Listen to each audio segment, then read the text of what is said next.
Avant tout, pendant que je lance le chrono, est-ce que tu peux nous dire en un mot, ou deux ou trois, qui tu es? Oui, bien sûr. Donc, je vais dévoiler les... ce qu'il y a derrière les initiales. Donc, c'est Jean-Sébastien.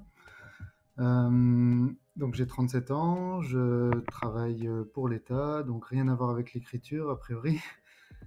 J'ai un diplôme d'enseignant de français. J'ai enseigné le français langue étrangère à Newcastle après mes études pendant un an.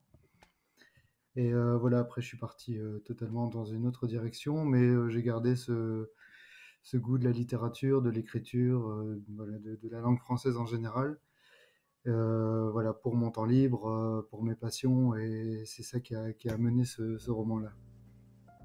Et le roman, ben, le dé à coudre, je viens de mettre la couverture pour que toutes les personnes qui nous écoutent et nous suivent puissent en profiter. J'ai quand même une première question, parce que vu qu'on parle du livre, c'est important.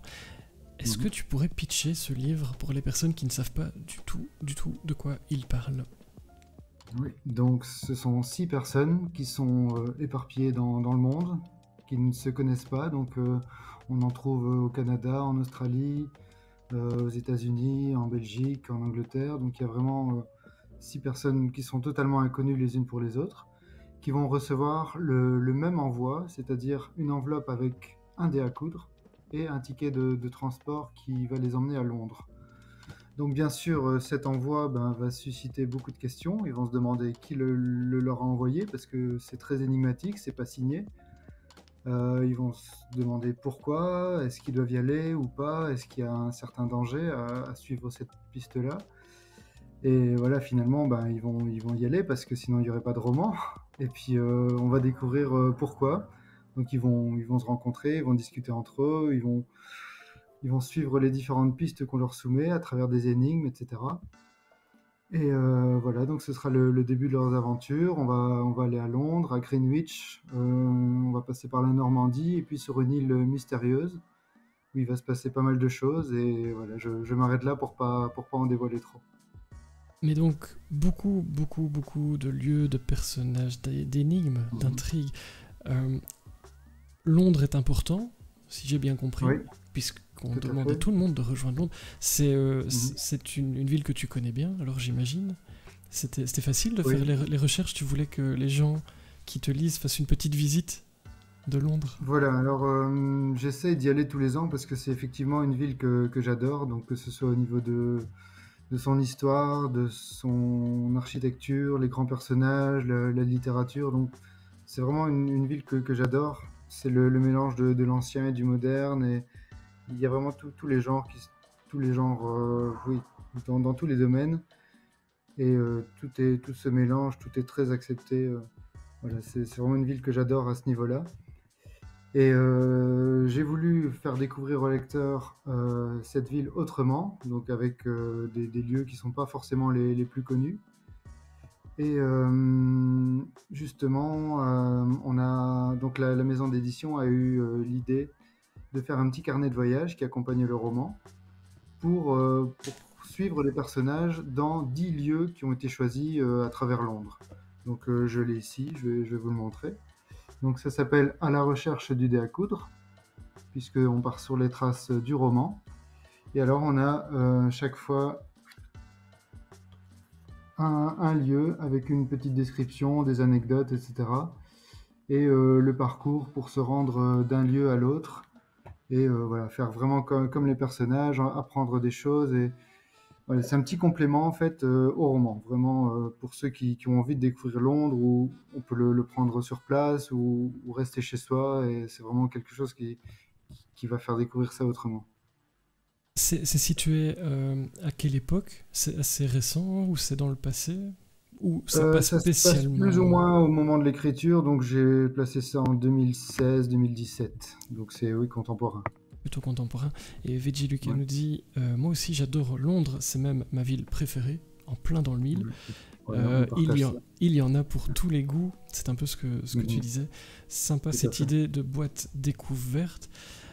Et alors, quand tu lis le livre, il y a des renvois vers le carnet qu'ils te disent, ok, là, il y a tel lieu, donc vous pouvez aller voir, ou alors Non, c'est plutôt le contraire. C'est c'est plutôt dans le le contraire. carnet, on rappelle tel petit moment qui s'est passé Qui s'est dans le passé dans... roman, Donc, dans ce lieu-là, etc. pour les gens qui écoutent, plutôt lire le livre d'abord, Voilà, c'est ce que je conseille, oui, et parce que puis, ok.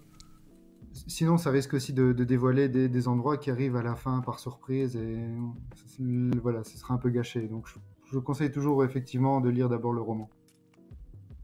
C'est mieux dans ce sens-là aussi, nous dit Johan. Ouais. Mais oui, pour ne pas gâcher, mais c'est vrai que c'est important. Parfois, il n'y a pas le mode d'emploi et donc on est perdu. Mhm.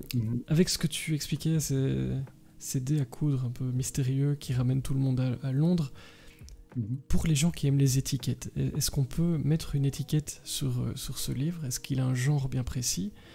Alors, ça Alors, pourrait il a être du été, thriller comme ouais, ça, mais pas que.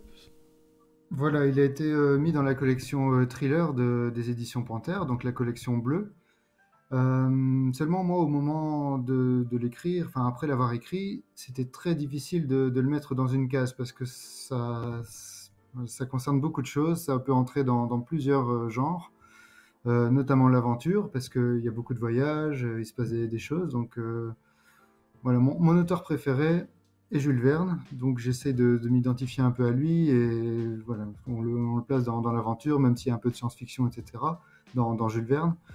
Donc c'est pour ça que je rattachais ça à ça. Après, il y a le côté enquête, suspense, policier, mais sans meurtre, sans enquête de police vraiment, mais plus pour le jeu de piste. Il y a un aspect historique, il y a un petit soupçon de fantastique qui est laissé à l'interprétation du lecteur. Donc voilà, il y a des petits côtés magiques, mais qu'on peut interpréter d'une manière ou de l'autre selon voilà, ce qu'on comprend dans la lecture. Et chaque lecteur aura son interprétation, et ça, je lui laisse la liberté totale de comprendre mon roman voilà, comme il le souhaite. Et Eric Duprier dit excellent à lire absolument. Bienvenue Eric, bienvenue parmi nous. Merci Premier à vous. message dans le chat, mais ça fait plaisir. On a de nouvelles têtes ce soir et de nouveaux pseudos qui apparaissent. N'hésitez pas, si vous ne le faites pas encore, à suivre cette merveilleuse chaîne. On se retrouve tous les jeudis pour des soirées incroyables, très riches. Encore une fois, c'est le cas et c'est l'occasion de faire connaissance, puisque on le disait, premier livre. Ça fait quoi de sortir son premier roman? Alors celui-là était une grande aventure parce que j'ai commencé l'écriture du roman, enfin de la première idée en tout cas, le 3 janvier 2006 pour être exact. Donc c'est-à-dire une dizaine d'années de travail pour ce roman-là, avec des arbres généalogiques, des plans, des constructions, des lignes du temps. Voilà, donc c'était vraiment beaucoup de recherches documentaires, documentation, et j'ai voulu relier plein d'éléments entre eux, et ça a vraiment demandé beaucoup de travail. C'est pour ça que ça m'a pris autant de temps. Évidemment aussi parce que j'avais un métier à côté à temps plein, que c'est pas mon métier, l'écriture. Donc voilà, c'est pour ça que ça m'a pris autant de temps. J'avais pas non plus un rythme d'écriture régulier. Parfois j'écrivais beaucoup, parfois pas pendant plusieurs semaines. C'était vraiment comme l'inspiration me venait, mais j'avais ce roman en tête en permanence. Donc c'était devenu comme une obsession, et tout ce que je voyais, tout ce que je lisais, j'y pensais par rapport à mon roman, et j'essayais de me nourrir au maximum pour ça en fait. Donc voilà, 10 ans de travail. Ensuite est venue la rédaction, parce que c'était pas encore de la rédaction, c'était uniquement des brouillons, sur des petits papiers, des post-it, tout ce que je trouvais. Et puis j'ai dû mettre tout ça au propre, donc ça m'a pris allez, 2-3 ans. J'ai terminé ça en début 2019, et je l'ai fait relire une première fois, donc le premier jet par mon entourage, des amis, la famille. J'ai remanié une première fois le texte, puis je l'ai soumis aussi à des organismes qui relisent les manuscrits, donc pour donner des conseils, des pistes d'amélioration, donc notamment Cléa en Belgique et Eptalone en France, qui font ça, voilà, qui remettent un petit rapport de quelques pages, avec vraiment des arguments. C'est très bien fait, et ça m'a permis encore d'améliorer mon texte à ce moment-là. Et puis fin 2019, donc tout ça m'a pris presque un an. Fin 2019, j'ai envoyé mes premiers manuscrits aux maisons d'édition, juste avant la pandémie de Covid. Mhm. Et voilà, donc les 3 mois, 6 mois, parfois un an de délai normaux pour recevoir une réponse de la part des maisons d'édition a été encore augmenté à cause de tout ça. Et voilà, donc c'est finalement très récemment, en septembre 2021, que j'ai eu une réponse des éditions Panthère et que tout ça s'est vraiment concrétisé après tant d'années. Voilà. Après tant d'années, il reste un peu plus de 5 minutes et il y a plein de questions pour toi dans la chatroom. Et donc on va les parcourir parce que je les note au fur et à mesure, je suis comme ça. Veggie Lucas nous dit où peut-on le trouver? Est-ce que c'est dans toutes les librairies ou seulement sur le géant avec le grand A? Je vois que Natu2B a répondu dans le chat, donc n'hésitez pas à lire la réponse. Mais voilà, je te demande à toi aussi, on n'est jamais... Oui, donc... aussi bien servi. Oui. Évidemment. Donc, effectivement, donc déjà sur le site des éditions Panthère, on peut facilement le trouver. Alors, il y a eu une prévente qui s'est faite, qui a très bien marché, puis on a sorti le livre aussi qui a très bien marché au moment des dédicaces, des différents salons, etc. Donc là, je pense qu'il n'en reste plus beaucoup. Donc pour les librairies, il faudra attendre la rentrée, donc septembre, octobre. On va relancer tout ça, mais on préviendra sur les réseaux sociaux les endroits où il est possible de se le procurer. Je demande, enfin, peut-être qu'on pourra commenter ça, mais je pense que sur Amazon, la version papier en tout cas, c'est pour l'instant, enfin, ils le mettent en tant que disponible, ils le présentent, mais je pense qu'il n'est pas commandable directement. Enfin, c'est compliqué en tout cas. Mais ce sera effectivement en librairie ou voilà. Mais il y a toutes les infos sur les réseaux sociaux, que ce soit Instagram, Facebook. Mon Facebook, j'ai une page d'auteur ou le Facebook de la maison d'édition Panthère. Parfait. Et on demande, est-ce qu'on achète d'office le carnet et le livre, ou est-ce qu'on peut les acheter séparément? Est-ce qu'on peut faire un et puis l'autre? Ce sont effectivement deux objets séparés. Donc il y a le roman qui coûte 19,90 € et la recherche du dé à coudre, donc qui est un carnet de voyage d'une 30aine de pages qui coûte 10 €. Donc c'est vraiment deux choses distinctes. On peut acheter l'un sans l'autre. Et donc tu réponds en partie. VJ Lucas demandait combien de pages et quel est le prix? Alors donc j'ai donné les pages pour le carnet, c'est une 30aine de pages, et pour le roman c'est un peu moins de 300 pages. Mais des pages denses. Voilà. Dense parce que le texte est dense, parce que le contenu est dense. Donc comme j'ai expliqué, il y a beaucoup de recherches documentaires, de références. J'ai fait référence à beaucoup de choses parce qu'en fait c'est une sorte d'hommage à la littérature, notamment à la littérature pour enfants, que j'ai voulu réhabiliter parce que voilà, Disney a un peu édulcoré les choses. J'ai repris certains contes pour les expliquer autrement et en faire vraiment une histoire à part entière. Et Chrysalide Atelier nous dit: j'adore l'arrière-plan, les pièces d'échecs. Donc bien choisi. Merci. Je pense qu'on va se faire manipuler dans ce livre. Gwen demande quel est votre planning rencontre lecteur, des salons ou autres. Et dans le même topo, on demande si tu seras à Mons, à l'Iris Noir, à Bruxelles éventuellement, autre part. Quel est le planning? Alors j'ai pas le planning sous les yeux, mais je serai à Mons en tout cas, ça c'est prévu, oui. Et puis même chose que pour la disponibilité du bouquin, ce sera sur les réseaux sociaux au fur et à mesure, donc on va ajouter des dates, mais je sais qu'il y a pas mal de choses qui sont prévues. À partir de septembre-octobre, voilà, mes week-ends seront bien occupés et vous aurez l'occasion de me rencontrer là, il n'y a pas de souci, et ce sera avec plaisir. Alors Fanny Jaune demande, je ne sais pas si on peut en dire beaucoup, mais pourquoi un dé à coudre qu'on voit sur la couverture que vous pouvez admirer sur l'écran? Cela me fait penser à une collection, nous dit Fanny. Alors effectivement, le premier titre que j'avais donné au manuscrit, qui n'a pas été retenu, vous allez comprendre pourquoi, c'était la Digiconsuérifile, c'est-à-dire une connexionneuse de dés à coudre. Donc effectivement, ça fait penser aux collections.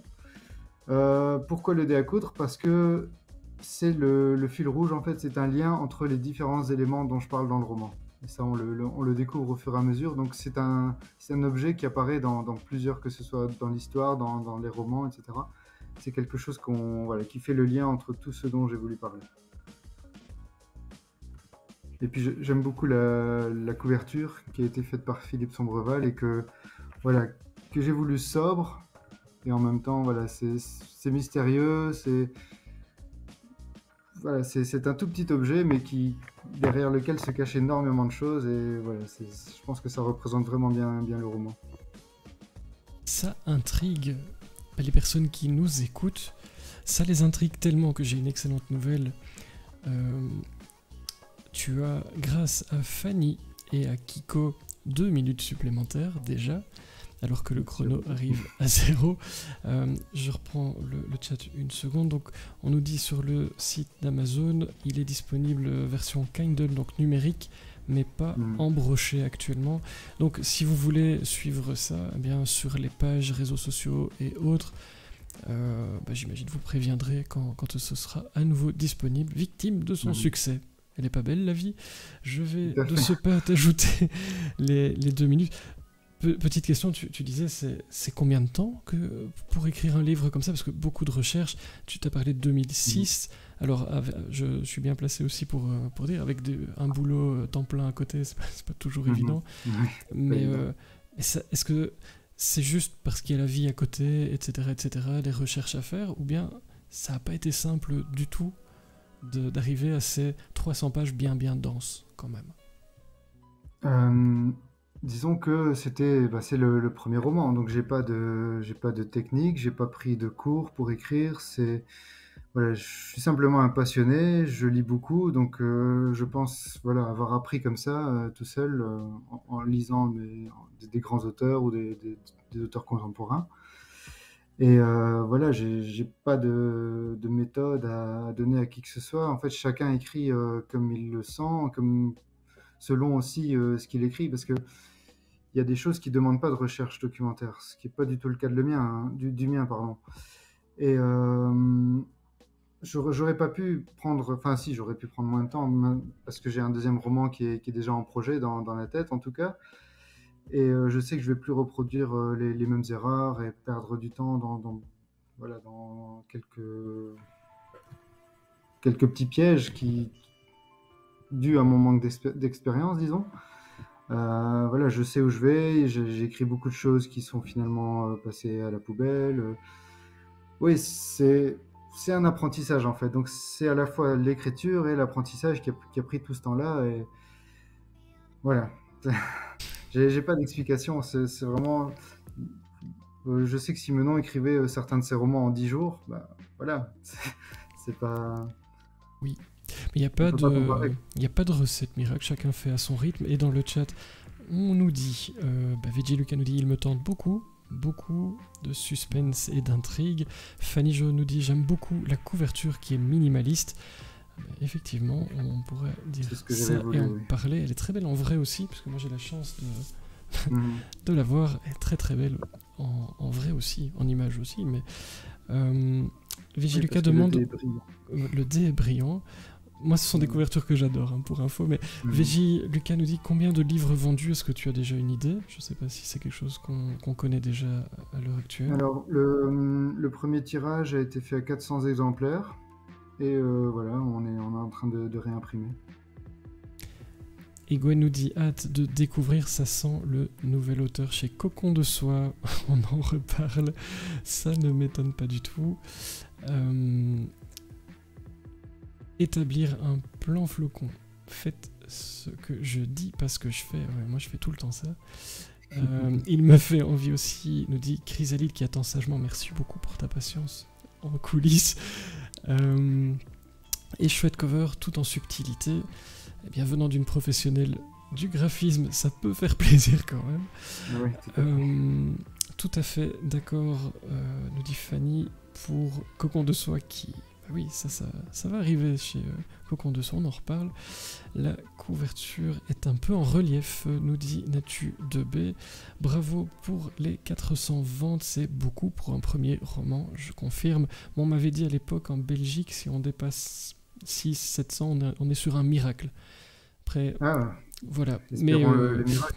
C'est vrai qu'il est sorti le 14 mai et tout ça s'est fait très vite. Donc, dans une période un peu compliquée en plus, donc en plus, oui. beaucoup de belles choses. Je suis ravi de voir que vous avez plein de questions et j'ai du coup une bonne nouvelle. Si vous ne l'aviez pas vu dans l'agenda, que vous pouvez consulter quand vous voulez, hein, grâce au point d'exclamation planning. Vous avez le lien et vous avez accès à notre agenda en temps réel, ou presque. Eh bien, J.S. Pierce sera de nouveau, et oui, avec nous dans la boîte pour une plus longue interview le 3 novembre. Le temps que je lise le roman, déjà. Et puis ta venue, c'était aussi l'occasion de vous dire, lisez-le avant le 3 novembre, comme ça, on va passer une toute belle soirée, on pourra en parler, vous pourrez poser toutes vos questions, moi j'en aurai plein, vous me connaissez, mais donc tu seras de retour avec nous début novembre pour au moins une demi-heure, je pense, hein, on avait dit ça, donc voilà, n'hésitez pas, vous qui nous écoutez, à lire J.S. Pierce et le dé à coudre, partir dans les rues de Londres et bien au-delà de ce que j'ai compris, moi j'ai hâte en tout cas. Un livre mûrement réfléchi, premier livre qui annonce plein de belles choses, et Johan t'offre une dernière minute supplémentaire, c'est pour conclure, il est comme ça Johan, il est super gentil. Je vais déclencher le chrono pour la dernière minute. Que souhaites-tu nous dire pour conclure ce premier passage parmi nous dans la boîte et sur cette chaîne Twitch ? Je peux déjà vous dire qu'en attendant le 3 novembre, vous pouvez me suivre sur les réseaux sociaux, donc Facebook J.S. Pierce auteur, Instagram J.S. Pierce aussi. Voilà, que dire. Peut-être préciser que j'ai, parce qu'on parlait de Londres, les photos qui sont dans ce carnet-ci sont les miennes. J'ai été sur place, j'ai fait énormément de repérages. Vraiment pour rendre les lieux le plus vraisemblable possible, enfin les descriptions le plus vraisemblable possible, parce que mon roman joue sur l'ambiguïté entre la réalité et la fiction en fait. Donc j'ai voulu vraiment rendre perméable cette frontière-là pour qu'on ne sache plus ce qui est réel, ce qui ne l'est pas. Donc j'ai terminé mon roman par une petite une postface qui explique en fait tel élément du roman est réel, tel ne l'est pas. Enfin, en fait, tout est réel, sauf l'histoire qui a été construite à partir de ça. Mais tout se base vraiment sur des éléments qui existent de notre monde. Et c'est ça qui perd un peu le lecteur, volontairement, évidemment. Et voilà, en général, on me demande, est-ce que ça c'est vrai? C'est vrai, voilà, vous allez découvrir tout ça dans le roman et dans la postface. Et je me suis beaucoup déplacé, renseigné pour rendre ça très ambigu. Et Eric nous dit bravo JS, c'est mérité, le miracle n'est pas loin, et je suis assez d'accord. Il y a une foule en délire. Hein. En parlant de ça, Fanny. Mais oui, Fanny, t'as encore rajouté une minute que j'ai lancée parce que je te laissais finir ta réponse. Je pense que les gens ont hâte de t'accueillir. Et petit message pour Panthère Édition, faut réimprimer plus vite parce qu'on va avoir une émeute là. Bah oui. Qu'est-ce que vous voulez que je vous dise? Mais oui, du coup, tenez-nous au courant de toute façon. Donc il me reste un peu de temps là? Il te reste un peu de temps, les 20 secondes. Voilà, donc pour dire que justement par rapport à cette sortie, à ce succès que j'attendais pas, enfin que j'espérais, mais c'est au-delà de mes espérances, c'est vraiment une expérience géniale. Voilà, que ce soit les salons, les sorties, les dédicaces, c'est vraiment quelque chose que je vis à fond et j'en profite et ça marche très bien pour moi et j'ai vraiment envie de discuter avec mes lecteurs, donc n'hésitez pas, lisez-le, venez m'en parler, c'est ma plus grande récompense et voilà, c'est tout ce que j'attends. Voilà, merci déjà aux lecteurs, aux futurs lecteurs et voilà, que peut-on entendre de plus en étant auteur? On a une pluie de merci, beaucoup de gens sont d'accord avec toi, j'imagine qu'on se croisera ici ou là et par exemple à Mons ou chez Cocon de Soie, hein, puisque on en reparle en off, mais donc le célèbre institut de soins et de bien-être à Belgrade, qui est aussi devenu en partie une librairie incroyable, eh bien, si vous voulez des livres et prendre soin de vous, c'est le lieu incontournable de Belgrade, près de Namur, pour ceux qui ne connaissent pas, et qui sont jaloux que nous, on ait ça tout près. Et oui, c'est comme ça. Merci beaucoup d'avoir été avec nous. J'étais ravi de t'accueillir une première fois. Je me réjouis de te lire. Moi, j'ai la chance de l'avoir. Donc, j'espère qu'on ne va pas me cambrioler avec ces conneries. Bah oui. Donc, il restera pas chez moi, le livre, au cas où. Voilà, comme ça, vous savez, pas besoin de venir fracturer ma porte. J'ai été ravi. C'était un très très bon moment en ta compagnie. Je te souhaite une bonne soirée. Et puis, à très bientôt. Merci. Bonne soirée, à bientôt.